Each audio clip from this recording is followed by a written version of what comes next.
नाज़रीन, इतनी सिचुएशन खराब है कि ऐसा लग रहा है कि जैसे कोई अगले 24 घंटों में कोई बड़ा आतिशफशान जो है फटने जा रहा है। अब आप जरा यूरोप की सूरत हाल देखिए। यूरोप में फिर ड्रोन जो है वो देखे गए और अब की बार जो है वो बेल्जियम के अंदर देखे गए। बेल्जियम जिसका कैपिटल ब्रसल है और ब्रसल जहां पर यूरोपीय यूनियन के हेडक्वार्टर्स है वहां पर ये ड्रोन जो है वो देखे गए हैं। बेल्जियम की जो मिलिट्री बेसेस है वहां पर ये ड्रोन देखे गए। इससे पहले कुछ घंटे पहले जर्मनी में ये देखे गए थे और वहां पर एयरपोर्ट जो है वो शटडाउन हो गए। अब सवाल ये है कि नेटो इन ड्रोन्स को शूट डाउन क्यों नहीं कर रहा है। पूरा यूरोप जो है इस वक्त पैनिक में है और देखिए ना, फ्लाइट्स कैंसिल हो रही हैं, ड्रोन्स हैं, सायरन्स बज रहे हैं और यूरोप ने इस तरह की सूरत हाल का तो कभी सामना नहीं किया। तो अब सवाल यह है कि नेटो इन ड्रोन्स को शूट डाउन क्यों नहीं कर रहा है। यानी अब जैसे कि बेल्जियम है, अब ये इल्जाम लगा रहे हैं कि भाई ये रशिया से आ रहे हैं बिलफर्ज, तो रशिया के बॉर्डर्स तो कहां हैं, कहां रशिया, फिर यूक्रेन, फिर दरमियान में हंगरी, फिर जर्मनी से आगे बेल्जियम, कितने मुल्कों को क्रॉस करते हुए रशिया के ड्रोन है वो आगे आ रहे हैं।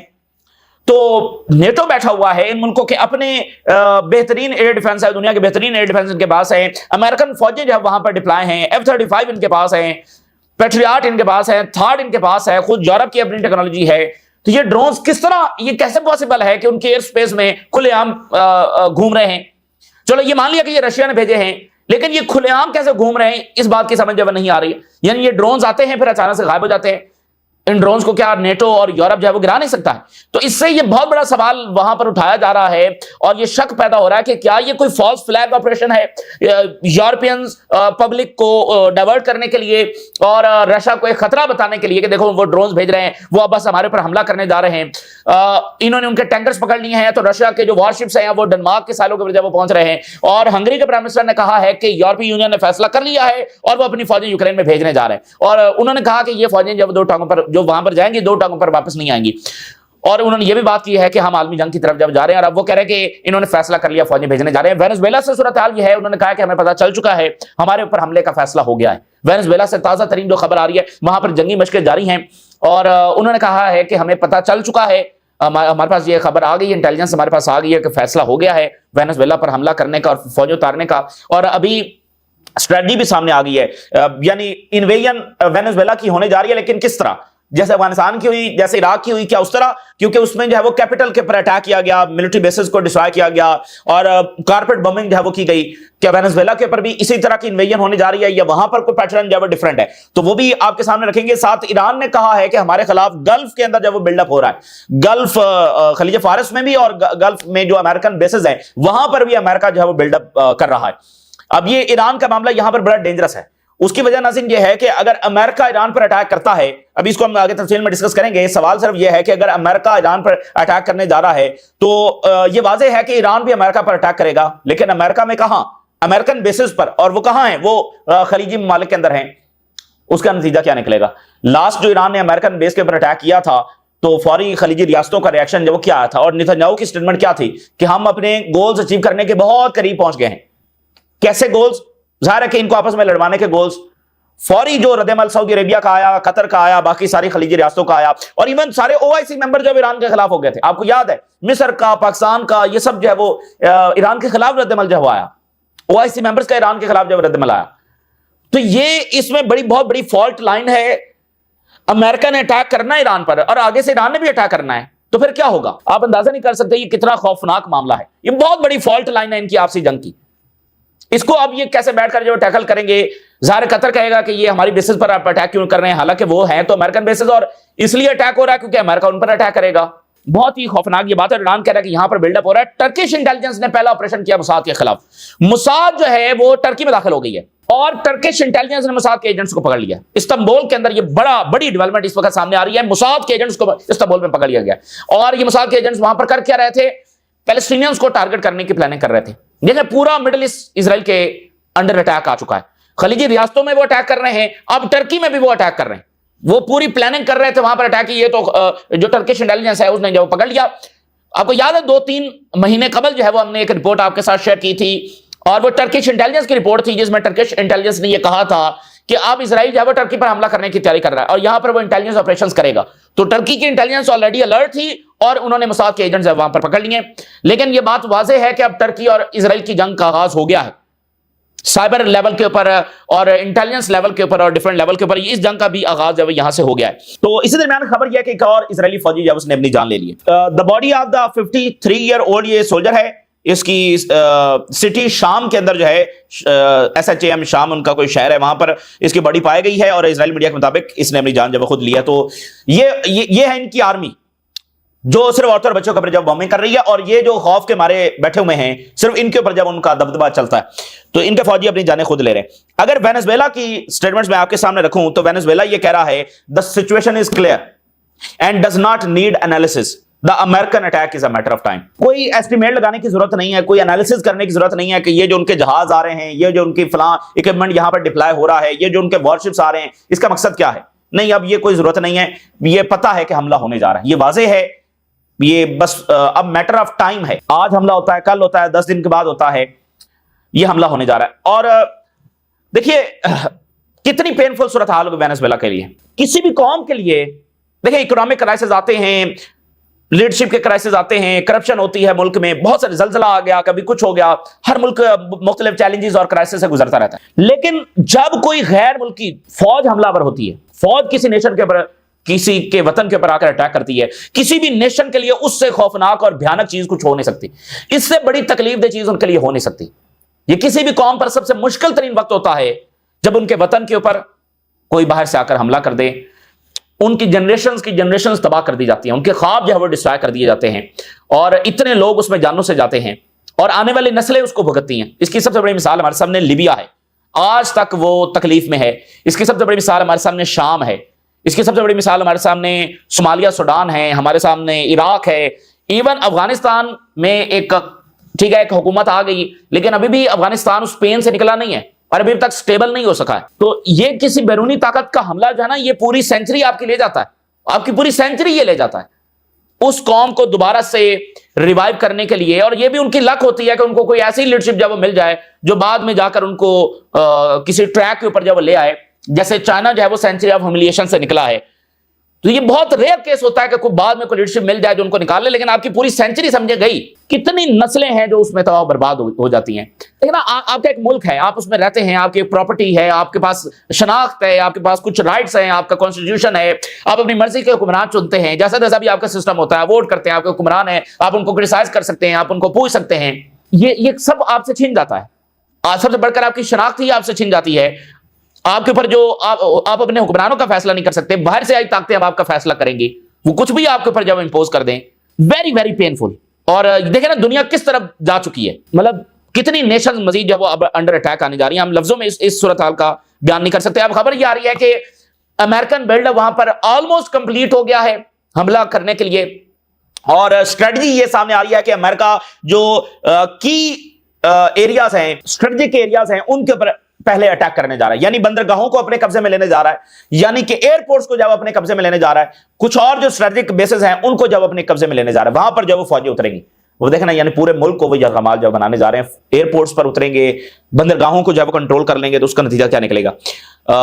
US military buildup near Venezuela, जिसमें वॉरशिप्स हैं, जिसमें F-35 हैं, जिसमें मरीन्स हैं, जिसमें सबमरीन्स हैं, और में support the seizure of ports and airports, बंदरगाहें और एयरपोर्ट्स पर पहले वो अटैक करने जा रहे हैं। और इसको बताया ये जा रहा है, अमेरिका ये कह रहा है कि ये ड्रग्स के खिलाफ हम अटैक कर रहे हैं, but expert argue that it's align with the planning of an invasion.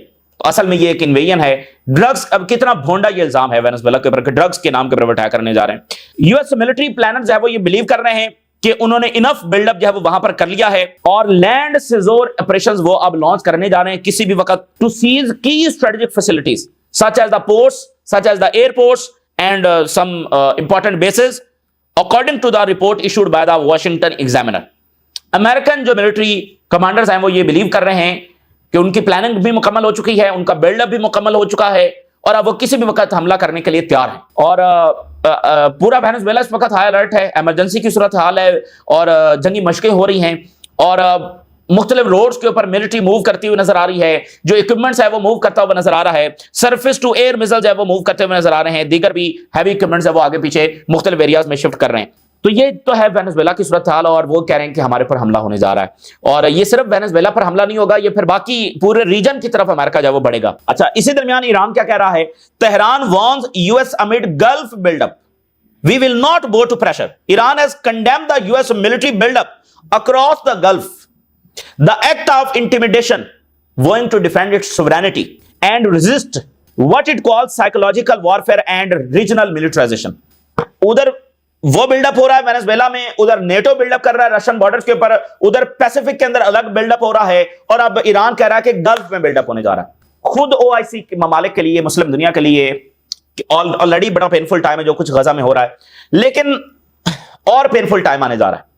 अब मुझे बताइए, वो अपनी फौजें, अपने इक्विपमेंट्स कहां पर डिप्लॉय कर रहे हैं? खलीजी रियासतों की बेसिस के ऊपर।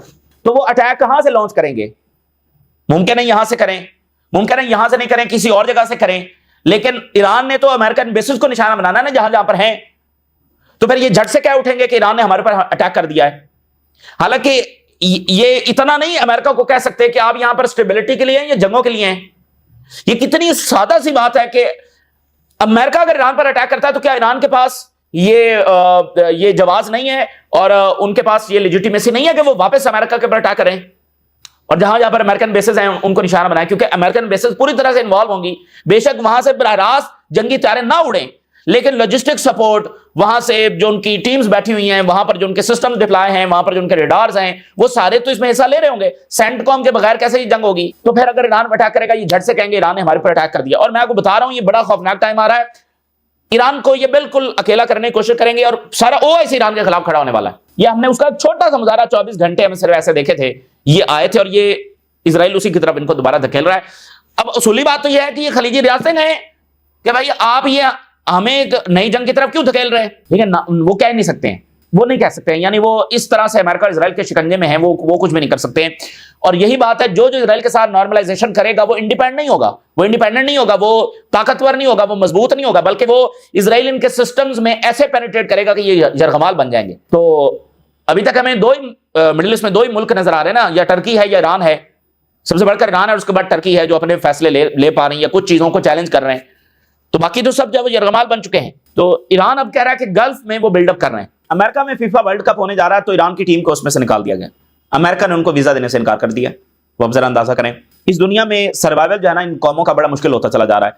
यानी इनको कोई ऑप्शन नहीं दिया जा रहा सिवाय जंग के। उनके हर तरफ से उनको जो है वो इकोनॉमिक ब्लॉकेड भी हो रहा है, उनके ऊपर जंग की भी तैयारी की जा रही है, उनको हर जगह से निकाला भी जा रहा है। उनके लोग ना बाहर स्टडी कर सकते हैं, ना बैंक अकाउंट खोल सकते हैं, मतलब उनको बस कॉर्नर किया जा रहा है। अच्छा, ईरान ने ये रिपोर्ट जारी की है कि 80% जो उनके मिसाइल्स हैं वो सक्सेसफुली टारगेट्स को जाकर टकराए हैं जो जून में ईरान के साथ जंग हुई है। अब नाज़रीन, यहां पर सबसे बड़ा इम्तिहान चाइना और रशिया का है। उसकी वजह नाज़रीन ये है कि देखिए, सवाल यह है कि अगर अमेरिका, चाइना और रशिया के किसी इत्तेहादी पर, सबसे बढ़कर वेनेजुएला, ईरान या ब्रिक्स नेशन में किसी पर अटैक करता है, तो चाइना और रशिया किस हद तक उनके साथ जाएंगे? अब उनको ये डिसाइड करना है। ठीक है, चाइना ईरान के साथ है, वेनेजुएला के साथ ये ठीक है, वो साथ हैं, वो साथ रहेंगे। लेकिन जब उस मुल्क के पर अटैक हो जाएगा तो फिर आप ये नहीं कह सकते कि साथ हैं, फिर आपको भी कुछ लाइंस क्रॉस करके आगे बढ़ना पड़ेगा। मिसाल के तौर पे अभी तक ईरान को जेट्स नहीं मिले हैं, रशिया के साथ डील भी हो गई, फिर भी उन्होंने डिलीवर नहीं किए। चाइना से भी अभी तक जेट्स डिलीवर नहीं हुए। क्यों नहीं हुए? तो जाहिर है कि इसमें वो देख रहे हैं कि अमेरिका ज्यादा नाराज ना हो जाए, या जो भी वो अमेरिका के साथ वो सीधा पंगा लेना नहीं चाह रहे होंगे। तो जब इन मुल्कों के पर अटैक हो जाएगा तो फिर उनको भी कुछ लाइंस आगे क्रॉस करके आगे आना पड़ेगा, खुलकर जब आना पड़ेगा। तो बहुत हद तक चाइना और रशिया आ भी चुके हैं, लेकिन ठीक है, अगर हमला नहीं होता तो जितनी सपोर्ट वो कर रहे हैं इनफ है। लेकिन जब हमला हो जाएगा तो फिर इतनी सपोर्ट काम करने वाली नहीं है, फिर उनको कुछ मजीद जब आगे बढ़ना पड़ेगा। तो क्या चाइना आगे आएगा? ये बहुत बड़ी चीज है, और यही डिसाइडिंग होगी कि क्या वो आगे बढ़ेंगे या नहीं बढ़ेंगे। Trump's plan aims to disarm and expel Gaza defenders, Yemen ने कहा। बुनियादी मकसद यह है कि रेजिस्टेंस को जब वो खत्म किया जाए, क्योंकि रेजिस्टेंस खत्म हो जाएगी तो ना सिर्फ फलस्तीन को अपने शिकंजे में कर लेंगे, बल्कि पूरे रीजन को अपने शिकंजे में कर लेंगे, क्योंकि उनसे लड़ने की सलाहियत कोई भी नहीं रखता है। ये हिजबुल्लाह ही है जो उनसे लड़ सकी है, अरब आर्मीज भी उनसे इस तरह से नहीं लड़ सकती। इंटरेस्टिंग बात यह है कि सीरिया का जो डेलीगेशन है मॉस्को में मौजूद है, और उनको वहां पर जो वेपन एग्जीबिशन है उसका दौरा करवाया गया। तो सीरिया रशियन जो वेपन्स हैं उसमें इंटरेस्टेड है। और टर्किश इंटेलिजेंस ने मुसाद एजेंट को इस्तांबुल में गिरफ्तार किया है, और उसका मकसद यह था कि फलस्तीनियों को टारगेट करना है। तो वो तैयारी कर रहे थे, यानी टर्की पर अटैक होने जा रहा था, उन्होंने इंटेलिजेंस इकट्ठी कर रहे थे कहां पर फलस्तीनी है, कैसे उनको टारगेट करना है, और टर्किश इंटेलिजेंस ने उनको पकड़ लिया। ये बड़ा वाकया, छोटा वाकया नहीं, बड़ा वाकया। फ्रांस के सदर कह रहे हैं कि अपनी फौजें तैयार करें। We must prepare our armed forces to face new challenges, ये line, that our children can live in Europe in security and peace, ताकि हमारी नस्लें जो है वो अमन और सिक्योरिटी के साथ यूरोप में रह सके, इसके लिए फौजें तैयार करें। देखिए ये जो यूरोपियन ममालिक हैं, इन्होंने अपनी फौजें, अपना डिफेंस बजट ये डिक्रीज किया है वर्ल्ड वॉर के बाद, फिर खासकर कोल्ड वॉर के बाद डिक्रीज किया है। थोड़ी थोड़ी फौजें, चंद हजार फौजें हैं, मेरे ख्याल ब्रिटिश की 72,000 फौज है, बहुत ही मामूली सी है, तो इन्होंने डिक्रीज किया है। तो अब ये मुल्क दोबारा से फौजों में रिक्रूटमेंट कर रहे हैं, दोबारा से जो असलहा फैक्ट्रीज लगा रहे हैं, जो फ्रांस के सदर कह रहे हैं फौजें तैयार करें। किस लिए? देखें, आप पैसा निकालकर हेल्थ से, सोशल प्रोग्राम से, एजुकेशन से, वेलफेयर प्रोग्राम से उधर लगा रहे हैं, असलहा बना रहे हैं, तो आप अपने मुल्क को कहीं ना कहीं एक मुश्किल पोजीशन में तो धकेल रहे हैं ना, पैसा वहां से निकालकर यहां लगाकर, तो आप बिला वजह तो नहीं लगाएंगे। इसका मतलब फैसला हो चुका है। ये जो डिफेंस बजट है ना, इस वक्त जो जो अपना डिफेंस बजट बढ़ा रहा है, असल में वो वॉर बजट है, क्योंकि वो जंग, उसको पता है जंग होने जा रही है, तभी वो अपना बजट जब बढ़ा रहे हैं। तो ये डिफेंस बजट नहीं है, ये वॉर बजट है। तो फ्रांस कह रहा है कि अपनी फौजें तैयार करें। और रशिया ने लार्ज स्केल अटैक्स यूक्रेन में शुरू कर दिए, on military, on industrial facilities, on gas and energy infrastructure. Ukraine में उन्होंने लार्ज स्केल अटैक शुरू कर दिया है, यानी उधर ड्रोन्स घूम रहे हैं, उधर वो अटैक हो गए हैं। और डेनमार्क इंटेलिजेंस कह रही है कि रशियन जो वॉरशिप्स हैं वो उनके करीब जो है वो भटक रहे हैं, और इसका मकसद वो कह रहे हैं कि हो सकता है कि जो इनके टैंकर्स पकड़े गए हैं उनके लिए, उनको प्रोटेक्ट करने के लिए आए हैं या किस लिए आए हैं, लेकिन उनके सालों के करीब ये। और प्यूटन ने कहा है कि फिनलैंड और स्वीडन जो है ये अब नो मोर न्यूट्रल, ये डेंजरस बात है। ऊपर यानी कि जो स्टेट्स हैं, स्वीडन है, फिनलैंड, बड़े खूबसूरत मुल्क है, लेकिन इनको भी नेटो ने अपने उसमें शामिल कर लिया, और अब ये भी उसमें यूक्रेन को फंड भी कर रहे हैं, सारा कुछ कर रहे हैं। तो उन्होंने कहा कि अब स्वीडन और फिनलैंड भी न्यूट्रल नहीं है। बहुत ही खूबसूरत मुल्क है, और रियल, आप जिसको कहें ना, real example of welfare state Sweden दंगों में ड्रैग हो रहा है, अच्छी खबर नहीं है। और प्यूटन ने यह भी कहा है कि हम बहुत जल्द न्यू हाइपरसोनिक वेपन जो है वो एक्वायर करने जा रहे हैं, चूंकि यूरोप अपने आप को रीआर्म कर रहा है। अब देखिए, चाइना का एक मिसाइल है, इसको DF-61 कहा जाता है, और चाइनीज एक्सपर्ट्स पिछले दिनों इस पर बात कर रहे थे इंटरनेशनल फोरम पर। उन्होंने कहा 61 इसको इसलिए कहते हैं कि ये 61 न्यूक्लियर वॉरहेड्स लेकर जा सकता है, 60 न्यूक्लियर और 1 हाइड्रोजन बॉम्ब, 60 न्यूक्लियर बॉम्ब और 1 हाइड्रोजन बॉम्ब ये कैरी कर सकता है, और दुनिया के किसी भी कोने में जाकर हिट कर सकता है, और ये इंटरसेप्ट नहीं हो सकता, और दुनिया के किसी भी कोने में जाकर ये बराह रास्त अटैक करेगा। किस तरह? इसमें 60 न्यूक्लियर बम होंगे और 1 हाइड्रोजन बम होगा। तो उन्होंने कहा कि अगर चाइना पर किसी ने न्यूक्लियर वॉर इंपोज करने की कोशिश की, बड़ी इंटरेस्टिंग बात उन्होंने की, उन्होंने कहा कि China will never fire a first shot, हम पहली गोली हम नहीं चलाएंगे, लेकिन यह बात सुन लें कि China will not allow you to fire second shot, लेकिन यह बात सुन लो कि दूसरी गोली हम तुम्हें नहीं चलाने देंगे। उससे पहले यह है कि फिर उन्होंने कहा कि हमारे पास किस तरह के वेपन्स हैं, यहां 60 न्यूक्लियर वेपन्स और 1 हाइड्रोजन बॉम्ब दुनिया के किसी भी कोने में। तो उन्होंने कहा कि जिसने भी हमारे पर न्यूक्लियर वॉर मुसल्लत करने की कोशिश की, उसको हम दुनिया के नक्शे से मिटा देंगे। तो ये यहां पर जो है ना एस्केलेशन चल रही है उनकी आपस में, चाइना की और रशिया की और नेटो के साथ और अमेरिका के साथ, इस सदा की एक दूसरे को धमकियां जाए और एक दूसरे को वार्निंग जब जारी हो रही हैं, क्योंकि हालात इस नहज के ऊपर पहुंचे हुए हैं। और उसकी वजह सिर्फ यह है, चूंकि चाइना का राइज हो रहा है और रशिया का रिटर्न हो रहा है और अमेरिकन यूनिपोलर वर्ल्ड खत्म हो रही है, तो वो इसके लिए तैयार नहीं है। उनकी हेजेमनी कोलैप्स हो रही है, इसको बचाने के लिए वो या तो ये है कि वो टेबल पर बैठे और मामलात को हल करें, वो जाहिर है ये कभी होता भी नहीं है दुनिया में, तो इसलिए ये जंग में तय होगा, या तो वो अपनी हेजेमनी दोबारा से असर्ट करेंगे या फिर अब उनकी हेजेमनी का कोलैप्स होगा। तो ये बुनियादी लड़ाई जो है वो दुनिया में इक्तदार की है, मिडिल ईस्ट में भी, यूरोप में भी, हर एक ही लड़ाई है जिसके कई थिएटर हैं, और बुनियादी लड़ाई जो है वो इक्तदार की है। अभी हम देखेंगे अमेरिका इजराइल से पीछे हटने के लिए तैयार क्यों नहीं है, क्योंकि इजराइल से पीछे हटेगा तो इजराइल की हेजेमनी का खात्मा हो जाएगा, और अमेरिका ये समझता है कि अगर इजराइल की हेजेमनी का खात्मा हो गया तो अमेरिकन हेजेमनी का खात्मा जब हो जाएगा, और इससे उनके एम्पायर को बड़ा धचका लगेगा। तो ये बुनियादी चीज है। बेल्जियम कह रहा है कि ड्रोन्स देखे गए हैं हमारी मिलिट्री बेसिस के ऊपर। सवाल ये है, 15 ड्रोन्स देखेंगे, 15 ड्रोन। अब ये अजब सूरत हाल है और अजब ये मामला चल रहा है।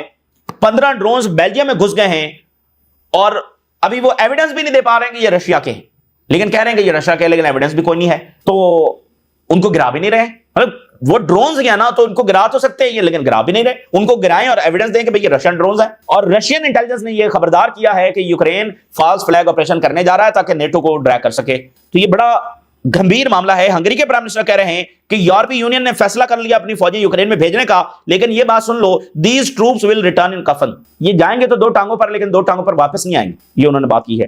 तो काफी ये सूरत हाल खराब है और रीजन में सडन एस्केलेशन होगी जो ही ये ट्रंप अनाउंस करेगा कि फलस्तीन ने रिजेक्ट कर दिया। उनका बयान यही होगा कि फलस्तीनियों ने पीस प्लान रिजेक्ट कर दिया, अब नेतन्याहू को अलाउ करते हैं जो करना करे, जैसे कि वो पहले कुछ नहीं कर रहा तो अब कुछ करेगा। और बेन गवर आप देखिए, उसने ह्यूमिलिएट किया यूरोपियंस को। बेन गवर ने दौरा किया है उस जगह पर जहां पर जो फ्लोटिला के सारे जो लोग हैं उनको डिटेन किया गया था, वहां पर ये गया है। वो जमीन पर बैठे हुए थे और वहां पर ये वीडियो बना रहा और कहता है कि ये देखो ये सारे दहशतगर्द हैं। ये वही बेन गवर है जिसको यूरोपियंस ने बैन किया हुआ अपने मुल्कों में दाखिल होने से, और यूरोपियन नेशनल्स को वो जमीन पर बैठाकर उनको कह रहा है ये दहशतगर्द है। इतनी बड़ी ह्यूमिलिएशन यूरोपियंस के लिए हुई है, लेकिन वो खामोश हैं इजराइल के हवाले से, ना उनकी आंखें देखती हैं ना। और इसी वजह से जो यूरोपियन अवाम है वो अपनी गवर्नमेंट्स को शक की निगाह से देख रहे हैं कि ये वाकईतन हमारी गवर्नमेंट्स हैं या नहीं है, कि इजराइल के मजालिम को नजर नहीं आ रहे। यूरोपियन नेशनल्स को गिरफ्तार किया हुआ है और उनको कह रहा है कि दहशतगर्द है। और बंदा कौन है? जो खुद वॉर क्रिमिनल है, जिसके वारंट्स निकले हुए हैं और जिसको यूरोपियंस ने बैन किया हुआ है। यही इनका एक नेशनल कोई ईरान पकड़ ले या वेनेजुएला पकड़ ले या नॉर्थ कोरिया पकड़ ले या रशिया पकड़ ले तो ये पता नहीं क्या कुछ कर दे। तो इजराइल ने पकड़े हुए इनके सैकड़ों नेशनल इजराइल ने पकड़े हैं, और इतनी बदमाशी के साथ और इतनी ह्यूमिलिएट करने की जब कोशिश की है, अब्यूज करने की जब कोशिश की है। तो ये इस वक्त की ताजा तरीन सूरत हाल जो आपके साथ शेयर किया हमने, राज आगाह करें। इजाज़त दीजिए, अल्लाह हाफिज।